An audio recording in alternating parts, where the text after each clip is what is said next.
मेरा नाम मोनिका कौर राठौड़ है। मैं जाकिर हुसैन कॉलेज दिल्ली यूनिवर्सिटी के एक प्रोफेसर हूँ। मैं आज आप लोगों को सांख्य दर्शन के अनुसार सत्कार्यवाद के सिद्धांत के बारे में कुछ समझाऊंगी। भारतीय दर्शन में 6 आस्तिक दर्शन हैं, उनमें से एक है सांख्य दर्शन।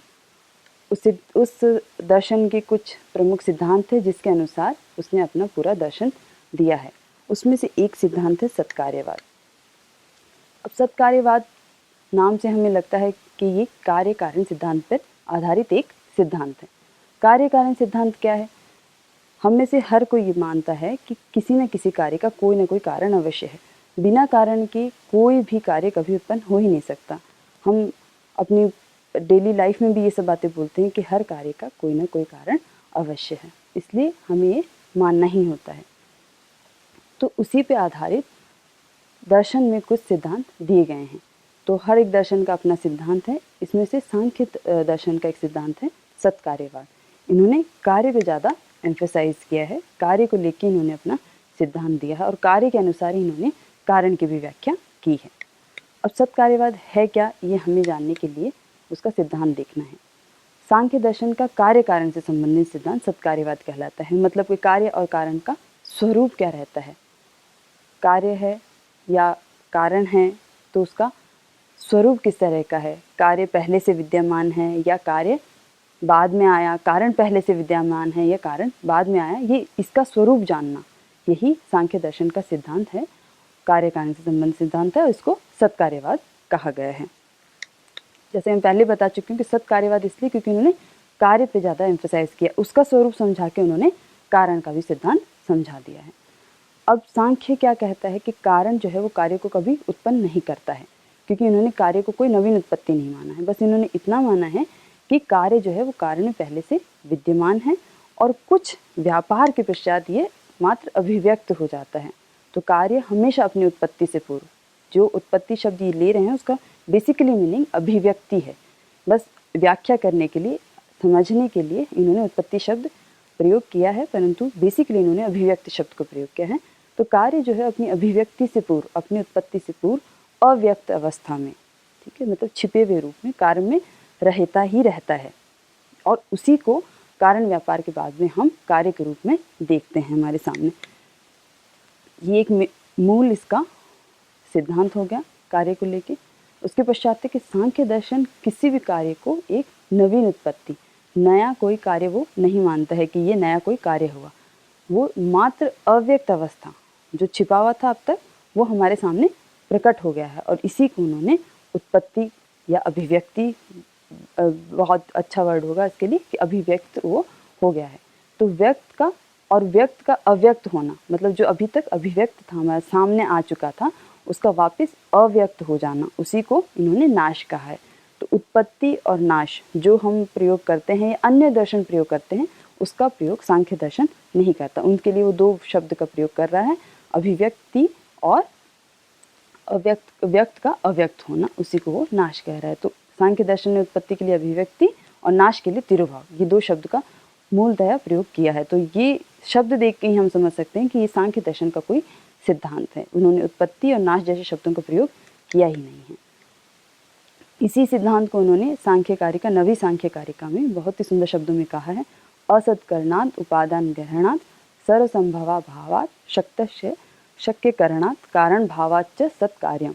अब इस कारिका में ही हम देख सकते हैं कि 5 युक्तियां दी हैं उन्होंने सत्कार्यवाद की स्थापना के लिए।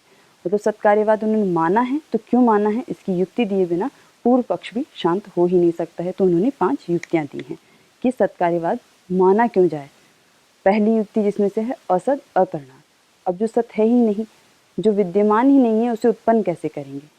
जैसे आकाश पुष्प है, वो है ही नहीं तो हम उस पर उत्पन्न कैसे करेंगे। जो चीज़ आपके सामने नहीं है, कभी देखी नहीं है, उसे हम उत्पन्न कर ही नहीं सकते। व्यवहारिक भी यही है।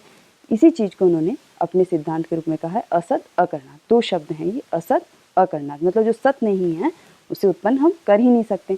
इसलिए कार्य की सत्ता को यदि हम कारण में असत माने तो कारण से कभी कार्य को उत्पन्न करना संभव ही नहीं हो पाएगा।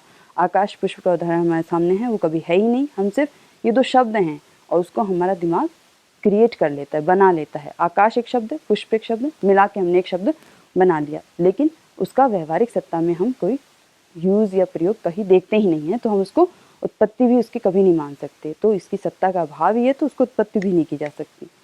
दूसरी युक्ति इन्होंने दी है उपादान ग्रहणात्। अब एक विशेष कार्य है तो उसके लिए एक विशेष कारण ही हमें चाहिए होगा। ऐसा नहीं है कि हम मिट्टी से बर्तन बना रहे हैं लेकिन मिट्टी से कपड़ा भी बना रहे हैं, मिट्टी से हम टेबल भी बना रहे हैं, चेयर भी बना रहे हैं, ऐसा पॉसिबल ही नहीं। क्यों? क्योंकि एक कोई पर्टिकुलर काम हम कर रहे हैं तो उसके लिए हमें किसी न किसी एक विशेष कारण की आवश्यकता है। मेज बना रहे हैं तो लकड़ी चाहिए, कोई मिट्टी से घड़ा बना रहे हैं तो वो मिट्टी ही चाहिए, हम कोई और मेटल लेके वो पात्र नहीं बना सकते, मिट्टी चाहिए। मेज बनाने के लिए बताया मैंने, लकड़ी चाहिए। इसी तरह से किसी न किसी कारण की हमें पर्टिकुलर कारण की आवश्यकता होगी ही होगी, और ये जो कारण है वही कार्य के लिए उपादान कारण का भी रोल निभाता है। ठीक है, मटेरियल कॉज जिसे हम कहते हैं। और जैसे पट निर्माण के लिए हमें तंतु चाहिए, मतलब धागा, थ्रेड चाहिए, उसके बिना हम बना ही नहीं सकते पट। मिट्टी से हम कोई पट नहीं बना सकते हैं। इसका मतलब क्या हुआ कि तंतु में वो पट पहले से था, तंतु कारण हो गए और पट कार्य हो गया, तो इसका मतलब वो उस कारण में वो कार्य पहले से था। नहीं होता तब तो हम कहीं से भी कोई भी कार्य बना सकते थे, उत्पन्न कर सकते थे, अभिव्यक्त कर सकते थे, लेकिन ऐसा नहीं होता। तंतु में पट था तो हमने उसको उत्पन्न कर लिया, उसकी अभिव्यक्ति कर ली। तीसरी युक्ति इन्होंने दी है सर्वसंभवा भावात्।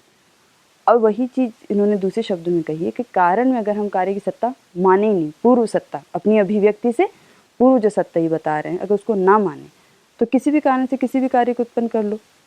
ठीक है, एक ही कारण लो और उससे हर कार्य की उत्पत्ति कर लो। तो इसका मतलब क्या हुआ, जिसके पास में जो नहीं है उसकी भी उत्पत्ति अभिव्यक्ति हो जाएगी। तो कोई संसार में दुखी नहीं रहेगा।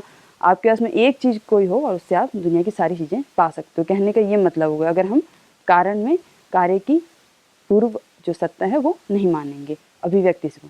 परंतु वास्तविकता क्या है कि सब कारणों से सभी कार्यों की उत्पत्ति कभी हो ही नहीं सकती है, इसलिए इन्होंने कार्य की पूर्व सत्ता मानी है। अब चौथी जो युक्ति इन्होंने दी है वो है शक्तस्य शक्य करना। इस युक्ति का मूल मंत्र, मूल सिद्धांत ये है कि जो कारण जिस कार्य को उत्पन्न करने में समर्थ होगा उसी विशेष कार्य को उत्पन्न करेगा, मतलब सामर्थ्य होना चाहिए। अगर हम ये सामर्थ्य नहीं मानेंगे तो हमें मानना पड़ेगा कि कारण में वो कार्य है ही नहीं, वो अभिव्यक्त करने का सामर्थ्य उस कारण में है ही नहीं, लेकिन फिर भी वो कारण जबरदस्ती उस कार्य को अभिव्यक्त कर रहा है, जबकि उसमें वो सामर्थ्य नहीं है, वो पोटेंशियल है ही नहीं, जबरदस्ती। लेकिन ऐसा नहीं होता। हम जानते हैं कि हर कार्य का कोई ना कोई कारण है, उस कारण में वो शक्ति है, वो सामर्थ्य है कि वो उसको अभिव्यक्त कर पा रहा है।